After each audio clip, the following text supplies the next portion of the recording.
Star news Marathi, नवे पाऊल नवी दिशा।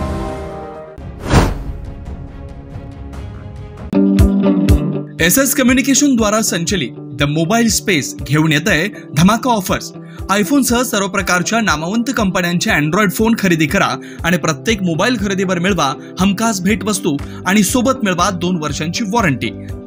एवढंच नव्हे तर ब्रँडेड मोबाईलवर 30% डिस्काउंट, ॲक्सेसरीजवर तब्बल 70% मोठा डिस्काउंट। शिवाय आमच्याकडे अत्याधुनिक पद्धतीने मोबाईल दुरुस्ती देखील उपलब्ध। या धमाकेदार ऑफरचा लाभ घेण्यासाठी द मोबाईल स्पेस या शोरूमला आजच भेट द्या। तुम्हाला सोने खरेदी करायचं आहे तर मग चला विट्याच्या ओम ज्वेलर्स मध्ये।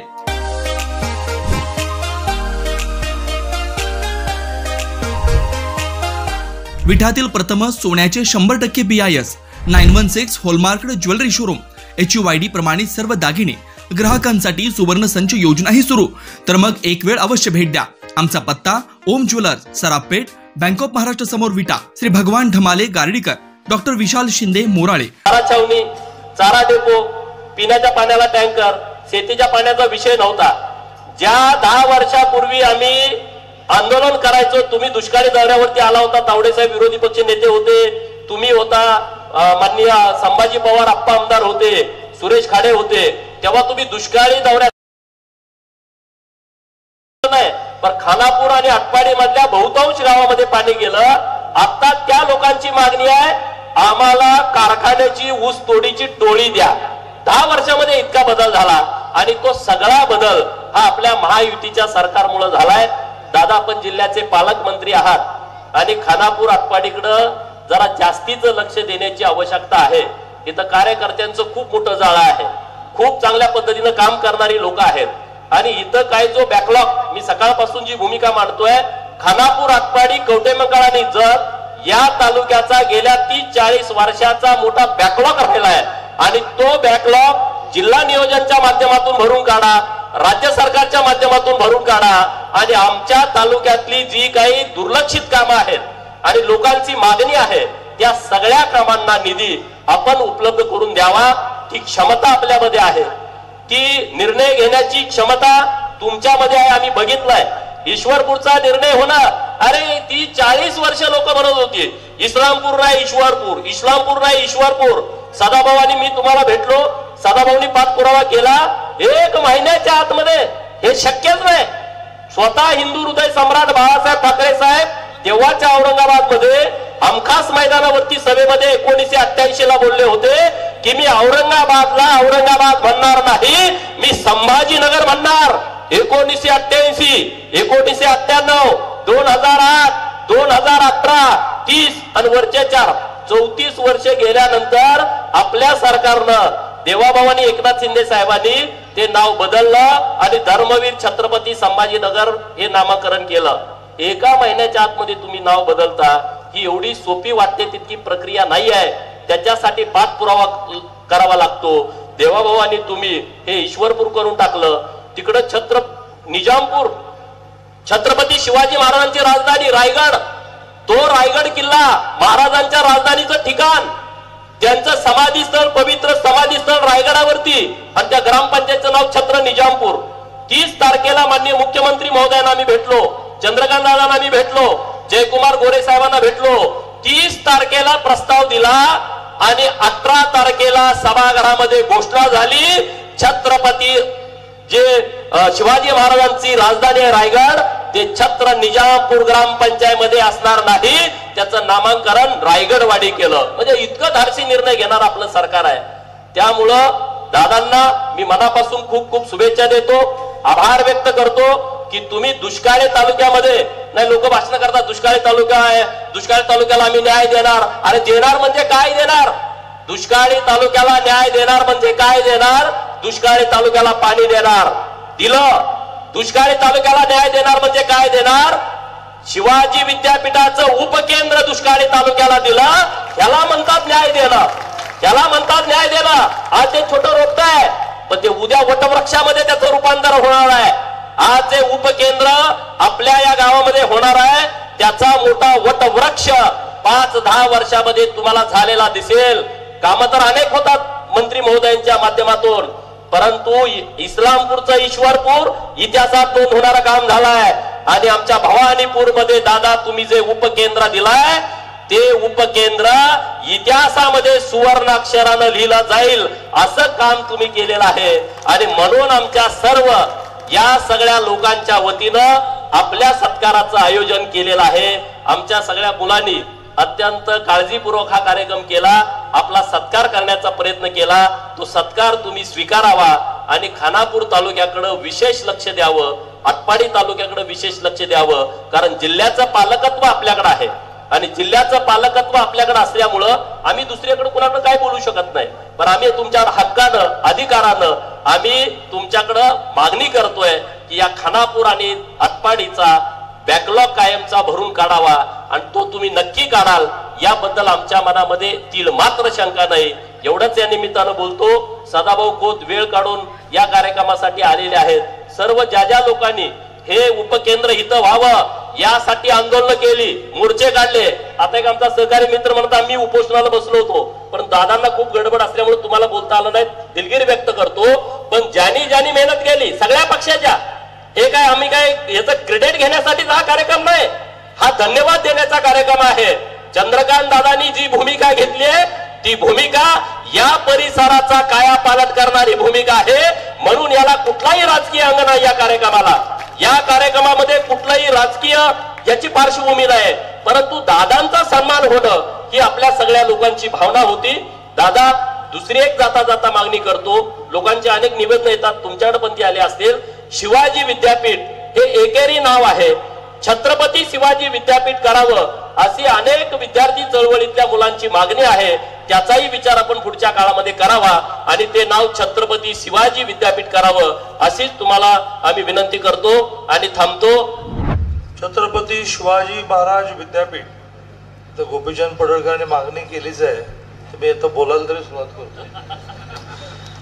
या विद्यापीठाचं मी जरा थोडं शिक्षकाप्रमाणे समजून सांगणार आहे, कारण बऱ्याच वेळेला काय मिळालं हे आपल्याला कळतच नाही.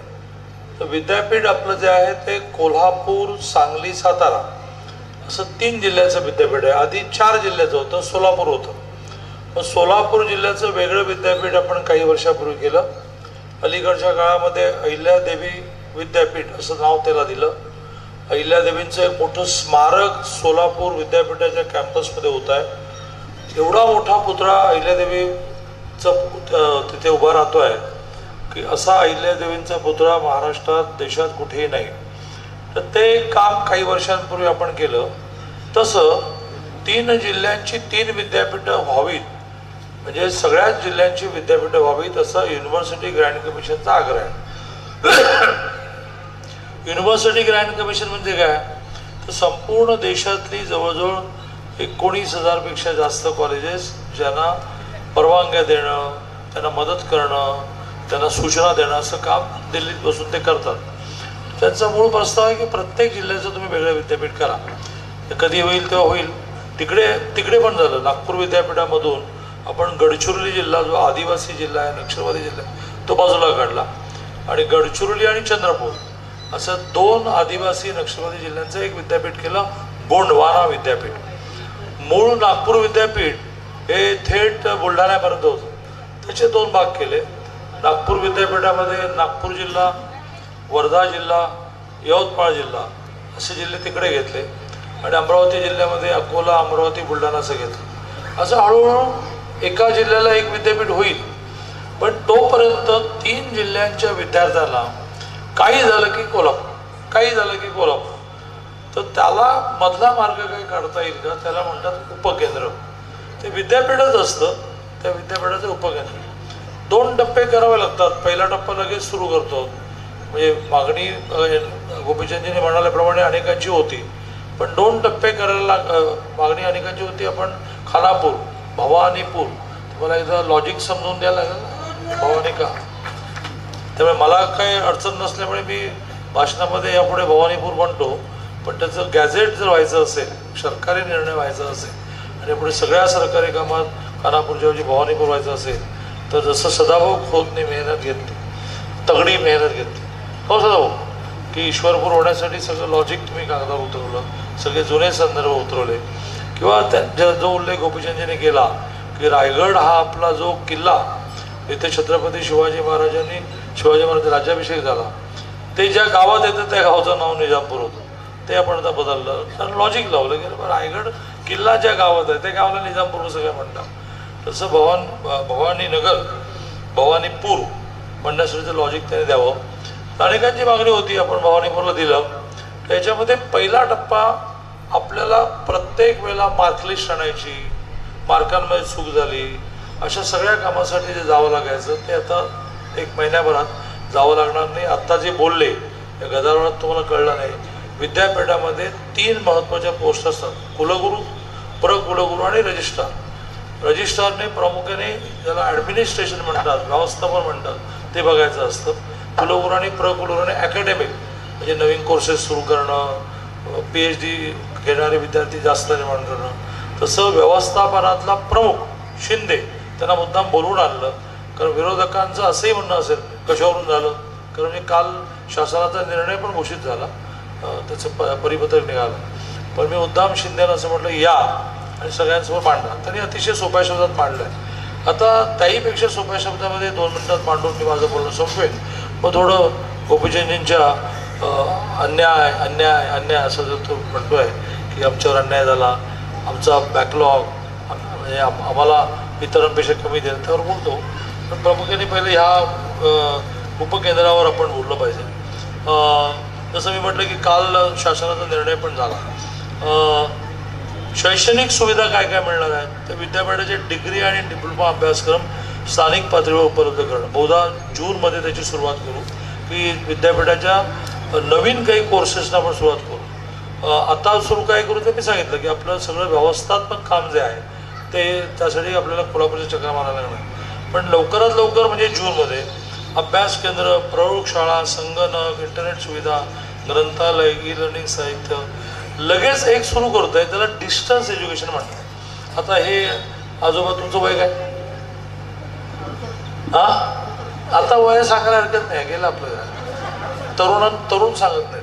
तर 68 वयामध्ये ह्यांना समजा वाटलं की आपल्याला एखादी डिग्री मिळवायची, हे कुठे एखाद्या कॉलेजमध्ये जाणार, तर त्याला ऑनलाईन शिकणं ज्याला म्हणतात, दूरस्थ कॉरस्पॉन्डन्सने त्याची सुविधा आपण लगेच करणार. त्यामुळे इथे बसणारे आमच्या आजी पण शिकू शकते, काही जायचं नाही कॉलेजमध्ये. तर रोज आपल्याला त्याच्या नोट्स येणार, घरी परीक्षा द्यावी राहणार, असं अनेक गोष्टी त्या लगेच सुरू करतो आहोत. आत्ता तात्पुरत्या कमिटी जी आली त्यांनी 4 भाड्याच्या जागा सुचवल्या. त्यातली बहुधा लोकनेते माननीय हनुमंतराव पाटील चॅरिटेबल ट्रस्टची जागा आपण भाड्याने घेऊ. त्यांनी अशी इच्छा व्यक्त केली की बा एवढं मोठं काम झालं तर आम्ही भाडंही घेणार नाही, आणि चांगलं झालं. तर ते अगदी येत्या 8 दिवसात 15 दिवसात सुरू करू. आणि पुढच्या जूनमध्ये जवळजवळ विद्यापीठामधल्या सगळ्याच गोष्टी इथे उपलब्ध आहेत असं करू. तुम्हाला कल्पनाही येणार नाही इतका मोठा निर्णय गोपीचंद पडळकरांनी सरकारच्या मानेवर बसून करून घेतलेला आहे. बऱ्याच वेळेला आपल्या घरात जे पिकतं ते आपल्या घराच्या दारामध्ये गल्लीमध्ये विकलं जात नाही, तर त्याची आपल्याला किंमत नसते. पण एक फार मोठा निर्णय गोपीचंद पडळकरांनी करून घेतला आहे. ही जी जोडगोळी आहे त्याला ढवळ्या पोळ्या आम्ही म्हणतो, एक सदाभाऊ खोत आणि गोपीचंद पडळकर हे सारखं मंत्रालयात फिरत असतं. ह्या मंत्र्याकडे जा, त्या मंत्र्याकडे जा, हे पत्र दे, ते पत्र दे, कंटाळतात लोक. आता ते ईश्वरपूर झालं ना, ते मी कंटाळलो म्हणून झालं. ते समोर आलं की मी म्हणतो ईश्वरपूर, तर हो ते करा की हो. पण ते समोर आले की आमचं ऑफिस म्हणायचं ईश्वरपूर, आणि मी म्हटलं बा जा बाबा तू माझ्या मागे लागू नको, अधिवेशन संपण्याच्या आधी मी निर्णय करतो. त्यामुळे अधिवेशनाच्या शेवटच्या दिवशी हा निर्णय घोषित झाला आणि मग त्यांच्या जीव भांडत म्हणला चला ईश्वरपूर झाला. तर तसं ही जोडगोळी फार हैराण करून सोडतो लोकांना. पण दुसऱ्या बाजूने माझा एक मित्र नेहमी म्हणतो, जरा इंग्लिश वाक्य आधी म्हणतो मग मराठीत सांगतो. तो म्हणतो की जो जो सप्लाय होत आहे ॲप्लाय करके रखो, जे जे मिळतं त्याचा एक अर्ज देऊन ठेवा. हे सारखे आपले अर्ज देत असतात. भवानीपूरकर काय म्हणतात, मग आम्हाला पोलीस स्टेशनमध्ये स्टाफसाठी क्वार्टर बांधा. आज किती त्यांचे कार्यक्रम करून आलो बापरे, मी थकून गेलो. आता मला 45 वर्षाची सवय आहे. त्यामुळे ज्यावेळेला शेवटी ते मला कराडसाठी टाटा करतील तिथे जाऊन गाडी पकडायची. तर म्हटलं की तुम्ही थकलाय का? मी काही थकलेलं नाही, कारण कराडला गाडी दाखवायला बसलो की 1 वाजेपर्यंत मी काम करणार, मग झोपणार आणि मुंबईला उद्या कॅबिनेटला जाणार. पण मुद्दा असा की प्रचंड पाठपुरावा करून ते विषय मागे लावले. आता ते जे सारखं म्हणतायत की आमचा बॅकलॉग, विकासाचा बॅकलॉग, ती खरी गोष्ट आहे. या जिल्ह्याचं नेतृत्व ज्यांनी केलं त्याने नेहमीच आपल्या तालुक्याकडे आपल्या ताटामध्ये श्रीखंड ओढून घेण्याचा प्रयत्न केला. आणि जत, खानापूर, विटा, खानापूरचाच भाग विटा, आटपाडी, कराडला गाडी दाखवायला बसलो की 1 वाजेपर्यंत मी काम करणार, मग झोपणार आणि मुंबईला उद्या कॅबिनेटला जाणार. पण मुद्दा असा की प्रचंड पाठपुरावा करून ते विषय मागे लावले. आता ते जे सारखं म्हणतायत की आमचा बॅकलॉग, विकासाचा बॅकलॉग, ती खरी गोष्ट आहे. या जिल्ह्याचं नेतृत्व ज्यांनी केलं त्याने नेहमीच आपल्या तालुक्याकडे आपल्या ताटामध्ये श्रीखंड ओढून घेण्याचा प्रयत्न केला. आणि जत, खानापूर, विटा, खानापूरचाच भाग विटा, आटपाडी, कवठेमहांकाळ हा सगळा दुष्काळी भाग पण राहिला. पाणी नाही मिळालं, मग पाण्यावरची पिकं नाही झाली, पाण्यावरची पिकं नाही झाली मग श्रीमंती नाही झाली. मग बाकीच्या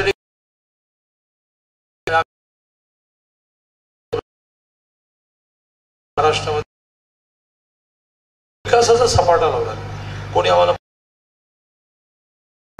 आमचे नेते म्हणतात ना करा, आणि करता करता फार मंगळवेढ्याच्या पुढे पाणी गेलं.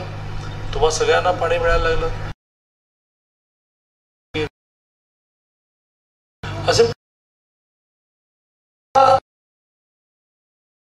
सारख्याने अभ्यास करून त्याची जतची 78 पायाभरणी करून मागणी कर शुद्ध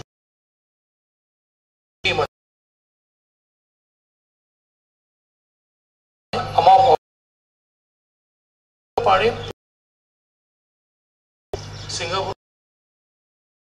तो कपडे धुवायला पिण्याचं पाणी कशाला हवं? भांडी घासायला पिण्याचं पाणी कसं? झाडाला पिण्याचं पाणी कसं? पिणे आणि स्वयंपाक वापरलेलं शुद्धीकरण करून त्याची वेगळी पाईपलाईन करायची असते. त्याचे वेगळ्या रंगाचे, पुण्यामध्ये त्याचे निळ्या रंगाचे टँकर पण वेगळे, गडबडच करायची नाही. तर त्यामुळे मी गोपीचंदला त्यामुळे सदाभाऊ खोत मागण्या करतात, पण ते समृद्ध तालुक्यामध्ये आहेत. त्यांच्या नेत्यांनी त्यांच्या ताटावर श्रीखंड आधीच ओढून घेतले, तरी ते मागण्या करतात. त्या मागण्यांचा विचार करू. पण गोपीचंद पडळकर ज्या मागण्या करतो त्या खऱ्या मागण्या आहेत, त्या पूर्ण केल्या पाहिजे. त्या आत्ताच झाल्या तर होतील, नाहीतर खूप दिवस या विषय मागे पडतील. गोपीचंद पडळकर सारखा एक असा नेता महाराष्ट्राला मिळाला की ज्याच्या आताशी 40 वर्ष.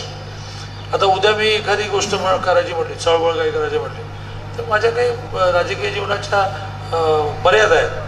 पण गोपीचंद पडळकर त्याचं वय विचारत नाही, त्या काकांचं विचारलं. गोपीचंदचं विचारायचं तर खरं सांगणार नाही. बरं दिसतो तरुण, त्यामुळे काय तो म्हणाला 22 तर 22 बाबा. त्यामुळे गोपीचंद पडळकरला 30 वर्ष अजून 40 वर्ष अजून राजकीय कामामध्ये घालवण्यासाठी आहेत. आणि त्यामुळे अतिशय अभ्यासपूर्ण, खूप स्टाफ, खूप माणसं जवळ ठेवून प्रत्येकाने मागून कागद दिला पाहिजे. त्या कागदाचा अभ्यास करून बोललं पाहिजे, तर विषय मार्गी लागतील. आणि फार विषय जरी तुम्ही म्हणाल बॅकलॉग वगैरे, तरी फार विषय काही पेंडिंग नाही आहेत. रस्ते बिस्ते खूप जोरदार नितीन गडकरी करतायत. आणि त्यामुळे जे पेंडिंग आहेत, जे राहिलं आहे ते आगामी काळात पूर्ण करू असा शब्द आपल्याला देतो. 1 महिन्याच्या आत भाड्याच्या जागेत का होईना छत्रपती शिवाजी महाराज विद्यापीठ, बरोबर असंच नामं छत्रपती शिवाजी महाराज विद्यापीठाचे उपकेंद्र. आणि त्या बोर्डावर झाल्याशिवाय लिहिता येणार नाही, परंतु खाली उपकेंद्र भवानीपूर. तर हे आपण आपल्या बोलीचालीत करूया, परंतु तूर्त खाना बोलायला लागेल. शिंदेसाहेब, मी सगळ्या इतक्या मोठ्या समुदायासमोर ही कमिटमेंट देतो आहे. त्यामुळे आठवड्याभरामध्ये 1 रुपये भाडं, आज त्यांच्याकडे 4 जाऊ, 1 रुपये भाडं घेणार नाही, वाजवून घेतो. पण बाकी गोष्टी आणायला लागतात, इंटरनेट आणायला लागेल, जेणेकरून ऑनलाईन सगळं होईल. अशा सगळ्या गोष्टी तुम्ही करा. आणि आगामी काळातही अशा खूप गोष्टी ज्या व्हायच्या आहेत. मी परवा जतल्या गमतीने म्हटलं ते म्हणून बोलणं संपवतो. करता करता गोपीचंदची मला भीती काय वाटायला लागलेली आहे की तो खानापूरमध्ये आम्हाला एक विमानतळ द्या अशी एक मागणी करणार असं दिसतं. आणि देवेंचीचं इतक्या जवळच आहे ते म्हणतील देऊन टाकूया. पुरंदरला व्हायचंय ते इथे करून टाकू. जय हिंद, जय महाराष्ट्र. आपल्या परिसरातील लेटेस्ट बातम्या पाहण्यासाठी स्टार न्यूज मराठी यूट्यूब चॅनलला आत्ताच सबस्क्राईब करा.